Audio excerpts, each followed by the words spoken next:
mean, there's lots of talk about, you know, being organic produce, living an organic lifestyle. For me, what we're really talking about is long-term sustainable food produce. And if you look at organic produce, what it's got, and what we clearly understand that it's got now, is high nutritional value. So it's very easy to grow plants very big and make them look very glossy, but they have little or no nutritional value. And if that's the case, the same, less calorific intake, high nutritional value, better produce. On top of that, organic farming, and what the Soil Association are very keen on, is that if you're going to farm organically, that it's sustainable.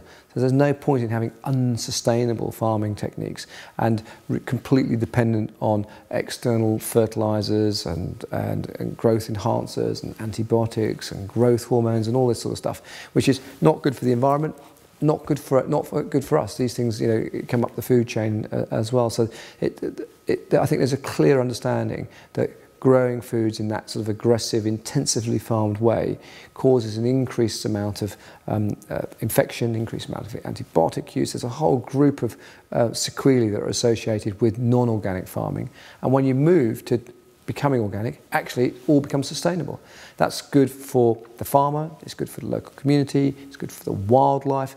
There isn't anything that's not good for. The thing that's difficult with organic farming is saying, how do we feed the world?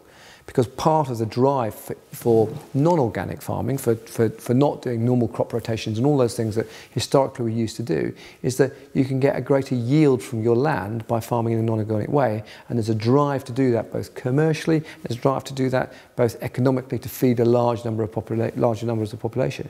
And I think one of the things that underpins this is that the world's got to get to grips with what do we want as a global population. And these are things that politicians continually dodge.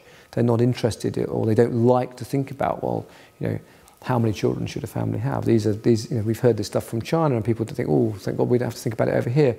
But actually, everybody needs to think about it. And if you want organic, high quality food, actually you need to think about the number of mouths you're going to feed, and that will be better for both the environment and also for the people who are eating the food.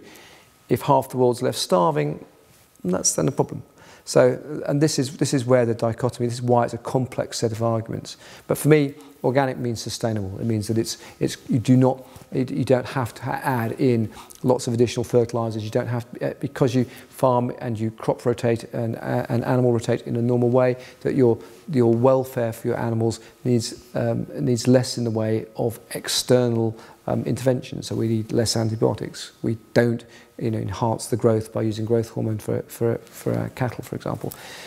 So we avoid all those chemicals in our food chain, which I think is a really good thing.